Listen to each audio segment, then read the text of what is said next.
Hey everybody, welcome back to an all-new episode of 10 to Life with me, Annie Elise. I am here to break down another true crime case for you. Janet Abaroa was a 25-year-old woman living in North Carolina with her husband and her newborn son. Janet's family had been through a lot in the past few years, and she had been doing everything she could to move on and focus on being the best mother to her son, until one day when Janet was attacked in her own home and her life was brutally taken from her. And it took years for the details to come to light and for somebody to be charged with the murder. Let's jump right into today's case.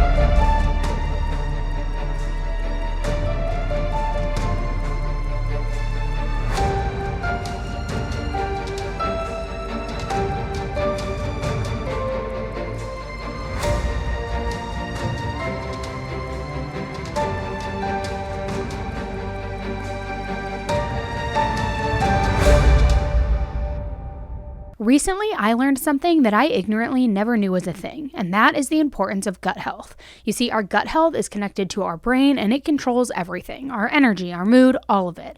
It's incredible how our gut plays just such a crucial role in our overall well-being. That's why taking care of our gut health is more important than ever, and that is where colon broom comes in. See, colon broom is the key to a healthy gut and so much more. Colon broom works as a prebiotic, nourishing our healthy gut bacteria and promoting a balanced gut environment. Now, I'll be honest, and maybe it's a little TMI, but here it goes. For as long as I can remember, I have struggled with bloat and being regular, truly, since I was probably like 13 years old. So when I first tried colon broom, it was like a whole new world for me. So say goodbye to bloating, digestion issues, and pesky problems like keeping regular with colon broom. Colon broom is here to support your digestive system and keep it running smoothly. Feel lighter and flush the waste. But get this, the benefits don't stop there. Colon broom helps you stay nourished and full and is such an easy addition to your diet. It's incredible how something as simple as taking care of our gut can have such a positive impact on our overall health. With colon broom, you'll experience a clean and regular intestinal tract like never before. It's like hitting that reset button and giving your gut the care that it deserves. And let's also not forget about cholesterol, because colon broom helps lower bad LDL cholesterol levels, ensuring that your heart stays healthy. Get colon broom with more than 65% off and claim my special offer plus an extra 10% off. Join the biggest sale yet and get 6 months worth of colon broom for up to 70% off. Don't miss out on this limited time offer. Use code 10TOLIFE to get an extra 10% off for your whole order. Click the link in the description below and grab your discounted batch of colon broom while stock lasts. So 10 to Lifers, let's prioritize our gut health and give colon broom a try. It's time to take control of our well-being from the inside out. Your gut will thank you later. It is amazing. It'll make you feel amazing. Trust me. 25-year-old Janet Abaroa was born on June 19, 1979 in a small town in Virginia. Janet was born into a very large family, and she was actually the 7th out of 10 children. Her family was Mormon, and she was also raised to be extremely close and dedicated to her Mormon faith. Growing up, Janet was a very confident and outgoing young woman. She was incredibly smart and friendly to everyone, no matter if you were someone that she had known her entire life or just a complete stranger. Janet absolutely loved children, which was perfect, considering that she was born into such a big family, and she had tons of nieces and nephews who she loved to play with any chance that she could get. Janet was extremely smart, and school came really easy to her, but she was also extremely athletic. Growing up, she participated in basketball, soccer, and swimming, which meant that in her free time, it was most often spent at practices and at games. But that was something that she really enjoyed and was dedicated to. Her dedication to sports paid off too, because once she graduated from high school, she moved on to college and played soccer at Southern Virginia University. Along with studying, practice, training, and games, Janet still somehow, by a miracle, at least I don't understand it, was able to maintain a social life throughout college. She had many friends, and she was always out and about doing something or meeting somebody new, meeting new people every single day just with her personable and outgoing attitude. So in 1998, during one of these outings, she met a man named Abaroa who played soccer for the men's team at Southern Virginia University. Now, the two instantly clicked, and they were head over heels for one another. Anyone who knew Janet could tell that she was absolutely smitten with him, and they all knew that she had not felt that way about a boy before. Usually her friends or her academics and sports filled up her spare time, but that quickly changed when she and Raven became more serious. Now, Raven was also raised in the Mormon church, and that meant a lot to Janet. Her faith was everything to her, so having someone who understood that and believed in the same things that she did was exactly what she wanted in a future husband. So the two of them dated seriously for 2 years before Raven popped the question and asked Janet to marry him. Despite their young ages, with Janet being 20 and Raven being 19, Janet said yes, and the two of them tied the knot in August of 2000 at the Mormon Temple in Washington, D.C. After the wedding, they settled into southeastern Virginia, and they began their lives together as a married couple. Shortly after that, both Janet and Raven were presented with job opportunities at a sporting goods store. Now, the only downfall to this was that the new jobs would require them to move to Durham, North Carolina, away from all of their friends and all of their family. They knew that it would be a really big change and would take some adjusting, but changes are good, especially when it involves your career. So they decided to pack their things up and go forward with moving to North Carolina. They moved into a home in the suburbs, which they purchased, and they began their new jobs almost immediately. And it seemed perfect. Almost too perfect. Now, if you would have asked one of Janet or Raven's family members or friends, newlywed life was going well. They seemed happy, they got along, they owned a home, they had nice things, new cars. They were living the quintessential American dream. However, we know that things are not always as they seem. Relationships aren't always how they are portrayed to the public behind closed doors. Just a few years into their marriage, they began having some serious marital problems. Raven had come clean to Janet and admitted that he had actually been cheating on her with many different women. He told her that he wanted out of the marriage, and he even left the home for a short period of time. This was obviously heartbreaking for Janet for many reasons, because she loved Raven and she wanted to live a happy and long life together. And the most heartbreaking reason of all was that shortly after Raven came clean about his cheating, Janet found out that she was pregnant with their first child. Pregnancy, especially for couples who want to have big families like they were born into, should be a very happy and exciting moment. But Janet didn't feel this way. She felt extremely lost and helpless, and she had some really tough choices to make. She didn't want to be a single mother, especially at such a young age, but she also didn't know how and if she should forgive Raven for everything that he had done and try to put it all in the past, hoping to only look forward and start fresh. Not only had Janet been overwhelmed with news of Raven being unfaithful and the pregnancy hormones, but she also did not have many people to talk to. She was really far away from her friends and family. Now, luckily, she had gotten pretty close to her neighbors, so she did turn to them for advice. And the neighbors were definitely Team Janet, and at one point even kind of went after Raven, telling him that he needed to get it together and be there and be faithful to his pregnant wife. So Raven promised Janet that he would never cheat on her again, and things seemed to improve as they welcomed their baby boy together on October 17th, 2004. They named him Caden. Now, Janet loved being a mother. She knew that she was always meant to be in the mother role, and her son was her everything. But even though Janet and Raven stayed together, and they were thrilled over the birth of their son Caden, it seemed like their marriage had never really been the same after that. Janet would take things day by day, never really knowing what to expect from Raven. All she knew was that she loved her son, and she loved being his mom, and that was good enough for her. But that wasn't the only difficult thing that was going on in their lives. You see, Janet and Raven were also not doing well financially. Their landlord had graciously given them 2 months of free rent, knowing that they had just welcomed their son and understood that it was a tough time for them. Now, this was extremely helpful, but it didn't solve all of their money problems, and they had even asked the church that they went to for a personal loan. Then in December of 2004, when Caden was just 2 months old, there was another huge blow to the family. Raven had actually been arrested for stealing merchandise from that same company that both he and Janet worked for. Raven had stolen over $9,000 worth of merchandise, so he, of course, was fired. Now, Janet wasn't fired, but out of pure embarrassment, she decided to resign and step away from her position. Money was hard to come by before, but now that they both had no job and a newborn baby to take care of, lack of money was an extremely big problem.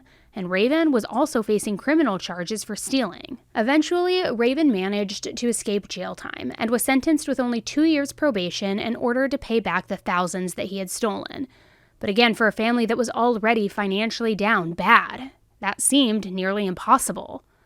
Although things were hard and times were tough, they persisted and did what they had to do to make ends meet over the following few months. On April 26, 2005, Janet picked Caden up from the daycare that he had been going to, and then she went home to get ready. She and Raven had plans to meet with a fellow member of their church that night. They didn't stay out late or for too long since Raven had plans to play at an indoor soccer match that night in Morrisville. Raven left around 8:30 p.m. in his Dodge Durango for his game, saying goodbye to Janet as she was getting ready for bed before he left. When he arrived home at 10 p.m., he walked into something truly devastating and tragic. Janet had been attacked and didn't seem to be breathing or showing any signs of life. Raven immediately called 911, sounding absolutely frantic in the call, claiming that his wife was dead and had been shot. 911, where is your emergency? My wife is dead! She's been shot and there's blood everywhere. Shot? Yes. Okay, you're going to have to calm down. How old is your wife? She's 25. I'm sending the paramedics to help you now. Stay on the line. I'll tell you exactly what to do. He detailed to the 911 operator that there was blood everywhere as far as he could tell, and Janet was not breathing and was dead. He noted that it looked like the gunshot wounds had been in her chest. When paramedics arrived, they realized that Janet had not been shot like Raven had claimed over the phone, but she had actually been stabbed multiple times. And unfortunately, Janet was pronounced dead at just 25 years old. Now, if that alone isn't sad enough, the autopsy report later showed that Janet had also been pregnant with their second child. The only positive thing was that 6-month-old Caden was found in the room next to his mother's body, and he was perfectly fine and healthy. It seemed as if Janet's killer either was only after her, or at the very least had enough decency to leave a helpless baby alive and unharmed. Based on what Raven said on the 911 call, as well as what paramedics arrived to, it sounds like Janet had been met with an unfortunate death at the hands of someone else, right? Well, that's not what Raven told Janet's family. Raven called the Christiansens and informed them that their daughter was dead and that she had actually taken her own life. What? Is this like another Ellen Greenberg situation? Which, if you haven't heard about that case, it is a doozy. I will link it in the show notes. So all of this is unfolding, and Janet's family is just completely shocked that Janet was truly gone. And they knew that something was not right because Janet would never have tried to take her own life.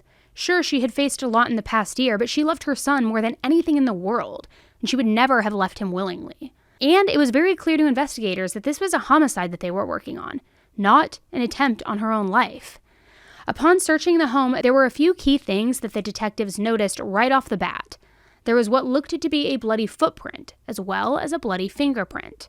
They also noticed that Janet's engagement ring and wedding band were both off and laying on the counter, and that there were other things that had gone missing that night, such as one of Raven's knives and his laptop.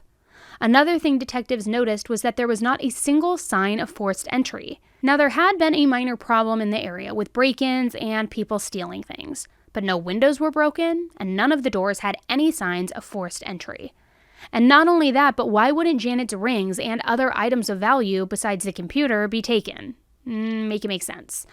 So just days after his wife was brutally murdered in their home, Raven packed up his bags and fled the state with baby Caden, and he went to Utah where his family all was living. It didn't seem odd that he went there, especially where his family was, because during a time like this, you want to be surrounded by family. But Janet's family felt like he should have been doing more. According to Janet's siblings and close friends, he didn't act at all like he wanted to find out who murdered his wife. He never helped set up a reward for any information or hosted any vigils. Police said he was very cooperative in the beginning of the investigation, but then any request to do follow-up interviews were left ignored and left unanswered. He simply left and never came back. Janet's family began dedicating any waking moment to trying to solve her murder, and this is when they learned something extremely suspicious.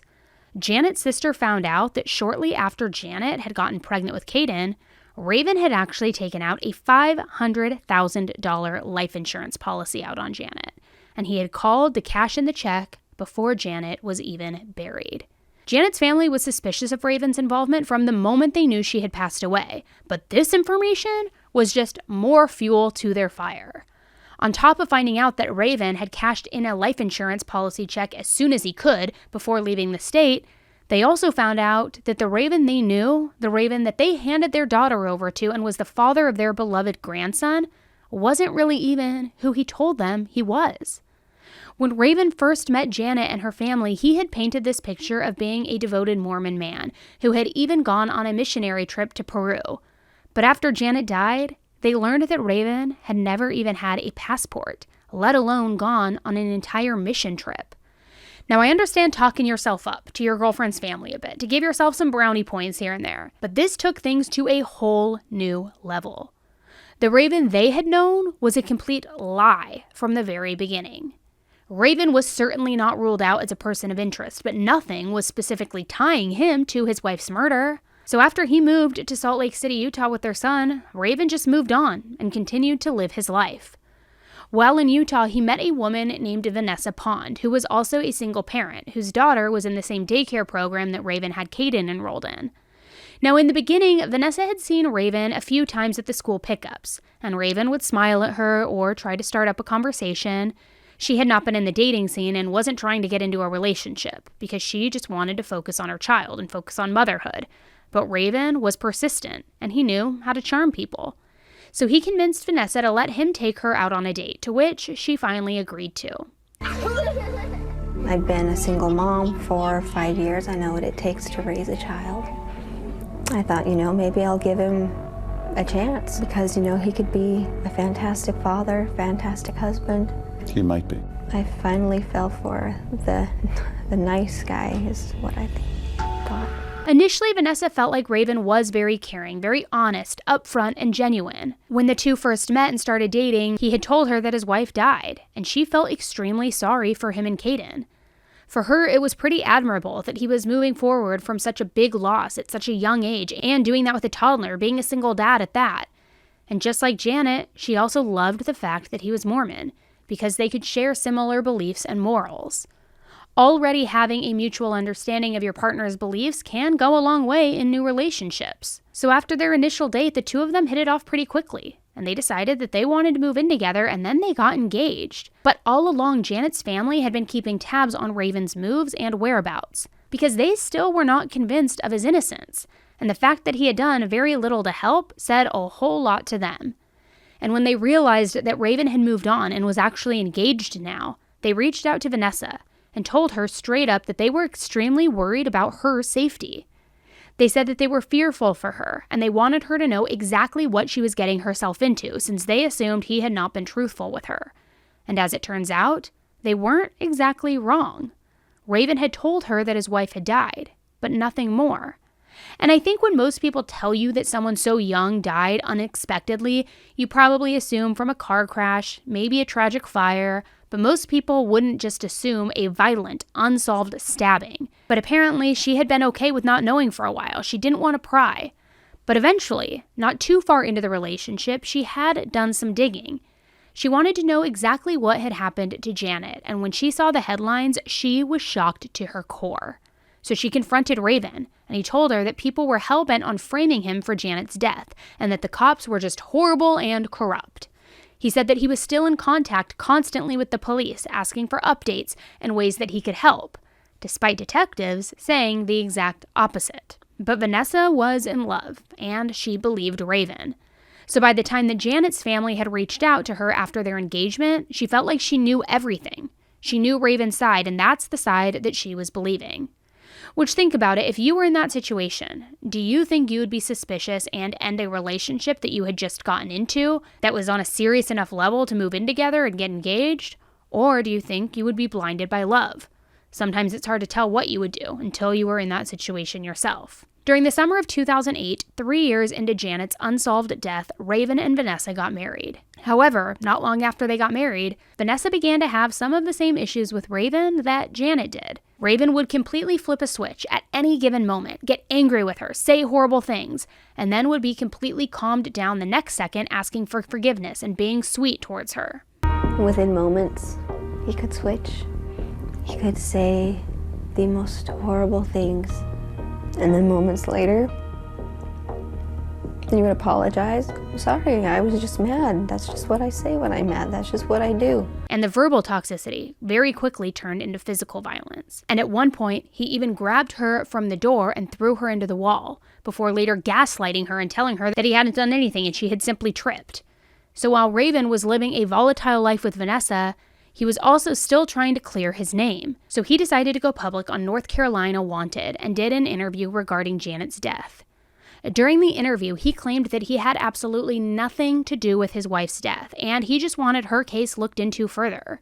Raven was in luck too, because a new detective named Charles Soule had been assigned to Janet's case, and Charles was more than ready to bring justice for Janet. In the midst of new detectives being assigned to Janet's case, Raven and Vanessa's marriage was crumbling very quickly. Vanessa was confused, and most of all, she was now scared. Raven's verbal and physical abuse in combination with a wife who had been brutally murdered was too much for her, understandably, and thankfully she was able to get away. Just 4 months after they had gotten married, the marriage was annulled. After they split, Vanessa decided to go public with her experiences with Raven and the fact that she felt that he could possibly be guilty for his wife's death. Vanessa told the media that leading up to their marriage, after she found out how Janet had really died, she confided in her parents. Vanessa's parents went directly to the source, and when they asked Raven if he killed his wife, his response was, "I loved my wife." During her interview, Vanessa also shared that on their honeymoon, when they should have been celebrating their love for one another and their marriage, Ravenly had drunkenly brought up Janet and his first marriage. He kept talking about how angry he was after Janet died, reiterating over and over that he was very mad. He never once said that he was sad, never once said he was frustrated at police for lack of answers, heartbroken, or any of the feelings that you would expect to hear from someone when their young wife had just been brutally murdered in their own home. And instead, he just cuddled up to his new wife and told Vanessa, "I promise I'll never hurt you." Now, obviously, that is a pretty concerning statement, especially when your previous wife was found brutally stabbed to death, which you tried to pass off as her taking her own life. Vanessa said that her most heartbreaking moment in their very short-lived marriage was on Christmas Eve in 2008, when all of the walls came down and she really began seeing him as a different person than the person she thought that she had married. Raven had gotten mad at her and had allegedly trapped her in the bathroom and began telling her that he didn't care if she died, and also that he hated her. Vanessa said that in a fit of rage, he even said to her, "You know what? I want to hit you so bad, and I can't get in trouble for it anymore."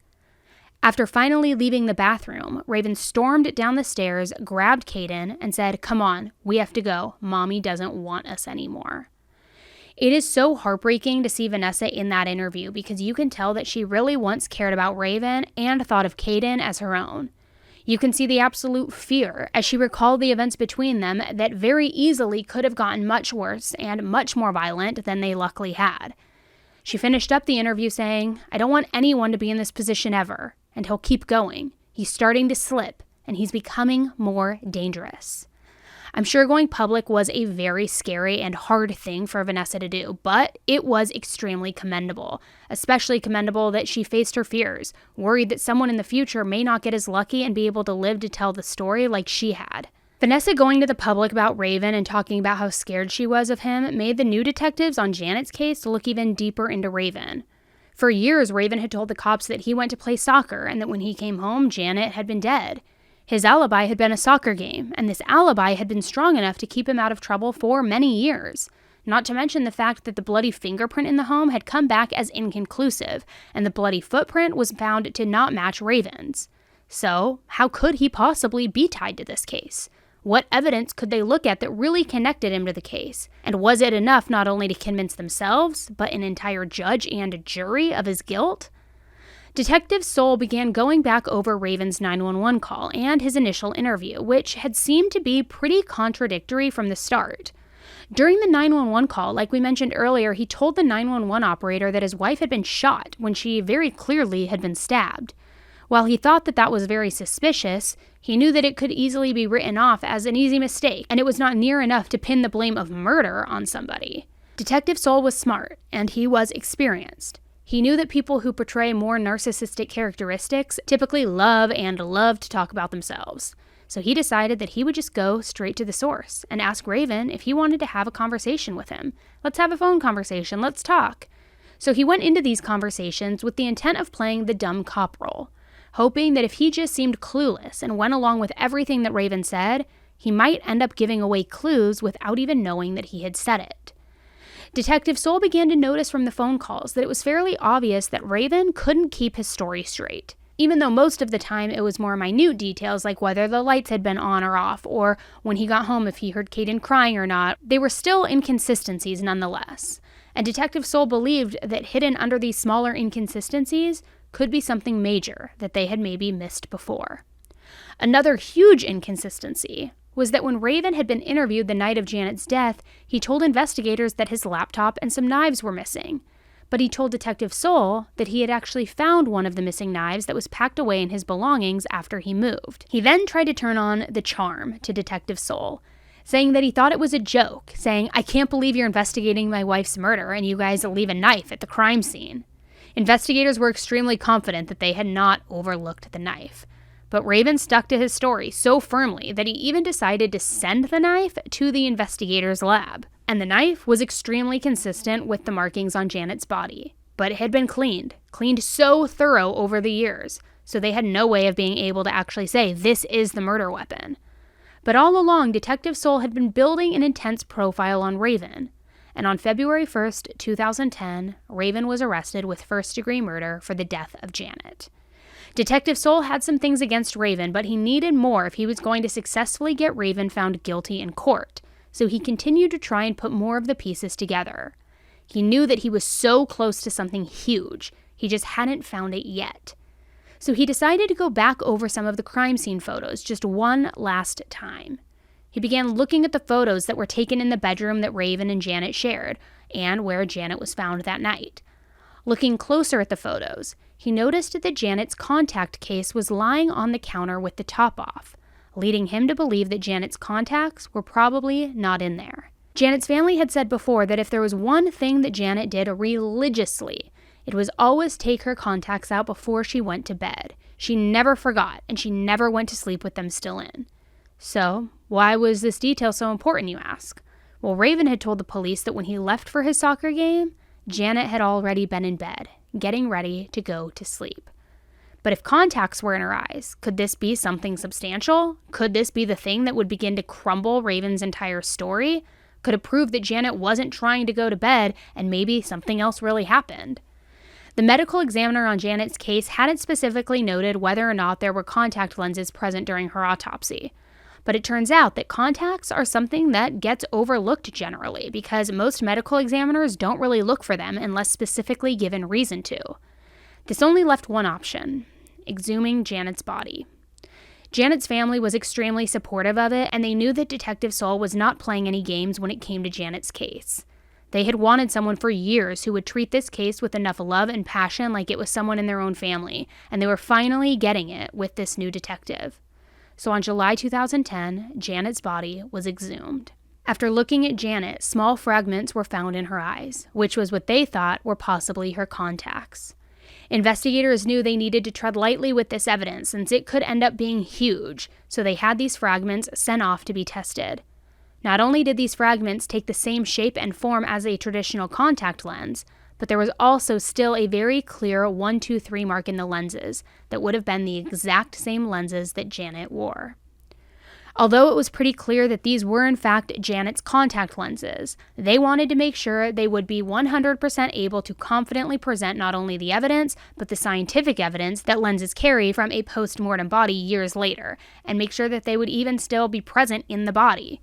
So in order to prove that, an ophthalmologist named Charles Zerling decided to conduct a study to back up the fact that it was very possible that Janet's contacts would still be present even years later. Charles learned how to embalm bodies from the North Carolina funeral home team and got right to work. He embalmed 2 sets of pig eyes, both of them with contact lenses in them.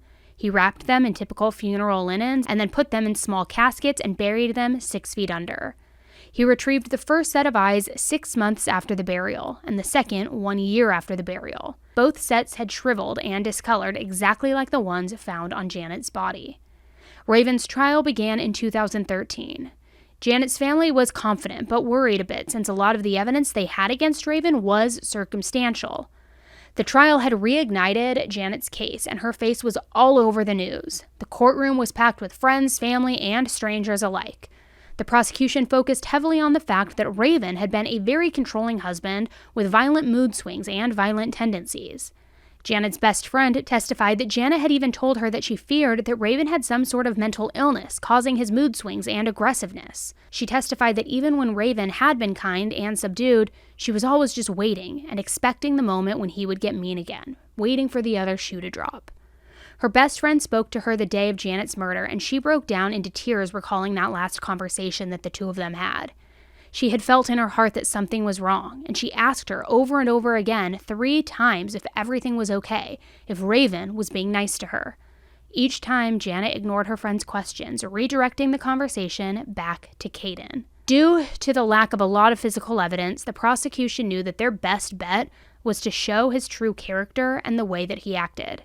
And what better way to do that than to bring forth the long line of Raven's exes and mistresses. Annabelle Haviza was a 17-year-old student in a secret relationship with Raven during his marriage to Janet. She testified that Raven was very smart and calculated in ways to not get caught cheating. He had an entire separate SIM card that he would put into his phone so that there was no way of Janet seeing phone records of Raven texting and calling these different women. Annabelle testified that on one particular day, she had gone on a date with Raven, and she began feeling uneasy about the whole thing. They had pulled off onto the side of the road, and they began to have sex, and she said that she remembered feeling so worried about the situation that she began brushing her fingers through her hair to get clumps of the hair in the car in case something happened to her, hoping to leave her DNA trail behind in his car. Which, let me just say, I think it's pretty safe to say that not a lot of people who go on dates with someone and someone that they're developing feelings for feel like they need to leave their strands of DNA behind in the car in case they get killed. Clearly, there was something wrong with Raven. She was feeling spooked for a reason. Vanessa also took the stand, and this was one of the most intense testimonies of the entire trial. She said that right before her bridal shower, Raven expressed to her how much he wanted to hit her while he swung his hand back and stopped right before he actually touched her face. When she flinched, obviously terrified of the abuse that was about to come, he laughed in her face for it. But because it was a big day for her, she had to compose herself and put on a brave face to everyone who was congratulating her on her newfound happiness, newfound love, and showering her in gifts, not knowing the trauma that had just taken place right before. Another one of Janet's close friends, named Kathy Cheek, testified about how she was one of the few people who Janet had told she was pregnant again for the second time. Janet hadn't even told her sisters yet, and they had to learn of the pregnancy through her autopsy. Kathy testified that Janet had been extremely stressed about the pregnancy, not because she didn't want more children, since she absolutely loved being a mother, but because she knew Raven was not going to be happy with her, and she was worried about his reaction. Janet's sister Sonia testified about a very suspicious finding that she believed proved Raven had been planning this murder all along. You see, after Janet's murder, she found Raven's lack of help odd, and she began doing some digging of her own. When she started searching through his things, she found a CD disc. On the disc were backed up files of everything on his laptop, and these discs had been backed up just one day before Janet's murder. So if it had been a random break-in resulting in a murder, how would he have known just one day prior that his laptop with all of his information on it was going to go missing? It seemed almost too coincidental and convenient. Another piece of evidence brought forward by the prosecution was the fact that on the day of the murder, Raven had locked up the family's 2 dogs in his shed outside.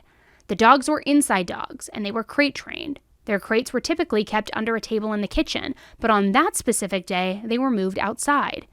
Janet's family and friends say that she would never have put the dogs out there willingly, especially since she knew Raven would be gone at night when it was dark. She loved having both of them nearby when it was just her alone at the house because they made her feel safe and feel protected. The prosecution argued that Raven had done this purposefully so that the dogs wouldn't react trying to save their owner, as well as bark and cause a very large ruckus in the house. One of the largest inconsistencies brought up in court was Raven's account of that night. Raven had told police that when he got into the home, he went upstairs and began walking down the hall toward the master bedroom and office. He claimed that he saw Janet, lying on the ground, eyes open, mouth blue. He told 911 that Janet was dead. Yet he told a fellow church member, Michael Guzman, that when he found Janet, he ran up to her, and she asked him, "Why do I hurt so bad?" To which he responded, "I don't know." So, was Janet dead or alive when you got home? That's a pretty big inconsistency, my man. So this should be a fairly easy question to answer, something that couldn't accidentally get messed up or misconstrued. The defense now was ready, and they argued that the physical evidence, such as the bloody footprint that was found, did not belong to Raven, and that because of that, it showed clear signs that there had in fact been an intruder. An unexpected witness was called to the stand, Janet's ex-boyfriend, Scott Hall. He was asked if at any point in the investigation he ever was asked to submit a sample for the investigation, and he claimed that he never was asked. The defense brought forth old emails between Janet and Scott and claimed that they were flirtatious and sexual in nature. Janet's family thought the way that they were trying to depict their sister was complete bullshit. They claimed that even after she and Scott had broken up, they were still in contact and that Janet could be flirty toward him, but once Raven had moved in with her, she cut off all contact, focusing on her new relationship. The defense immediately filed for a mistrial, claiming that the prosecution wasn't accurately depicting Janet's true character as well as Raven's. But thankfully, the judge denied the motion to mistrial. But unfortunately, at the end of the trial, the jury failed to reach a verdict, and it was deadlocked 11-1 on a guilty verdict, which resulted in a mistrial. Janet's family and friends were absolutely crushed. Raven's second trial was scheduled for March 2014, but before the trial could begin, Raven threw an absolute curveball to everyone. He decided to enter an Alfred plea for voluntary manslaughter, which acknowledged that there was evidence to convict, but not admitting guilt. Because of this plea, he was only sentenced to between 95 to 123 months in jail, and he was given credit for the 4 years that he had already spent in jail as time served. He knew exactly what he was doing with the Alfred plea, and said it himself in court. I wish that I could address some of the things that the Christiansens and Ms. Dowd have said, but I don't think this is the appropriate time or place for that. So I would just like to state that I didn't receive a fair trial the first time. I don't think I'll receive a fair trial the second time. And the fact is, I love my family very much. And I don't think it's worth risking the possibility of spending the rest of my life in prison for something I didn't do. I take this plea to ensure that that doesn't happen. And that's the only reason I did not kill my wife. Just 3 years later, on Christmas in 2017, at 39 years old, Raven was released from prison. Today, he is a free man and lives in Utah. To say that everyone involved in this case was crushed is an absolute understatement. Vanessa even commented on it saying, "That's not justice at all. It's not justice." Most of these cases have a fairly happy ending where some level of justice is served and the victim's family members are able to rest peacefully, knowing that they did everything in their power to see justice. This case, unfortunately, is not one. Raven still proclaims his innocence to this day, while Janet's family has been left hopeless, feeling like justice was never served. Now, although he wasn't technically proven guilty, I will say this. Ladies, if you live in Utah, be on high alert for Raven. Because it's my opinion, people who have that capability and those characteristics do not change, cannot be rehabilitated. And it's my belief that he is the one responsible for Janet. But again, I'm not an investigator. That's just my opinion. So what do you think? Do you think that Raven is responsible? Or do you think this truly was a random intruder, no motive, it just happened, nothing was stolen except the laptop, which was coincidentally saved the night before, downloaded all the hard drive, all of the things? We all say where there's smoke, there's fire, right? Well, let me just tell you, get the fire extinguisher because this one does not smell right. The math ain't mathin'. But I'm curious to know what you guys think, so let me know in the comment section below. All right, guys, thanks so much for tuning in with me today on another episode. I hope you appreciated the case coverage, and if you did, please don't forget, do all the things, like the video, comment, subscribe, share it with a friend, scream it from the rooftops, do whatever you want to do, and I'll be back with you on the pink couch very soon with another true crime case. All right, until that one, stay safe. Bye.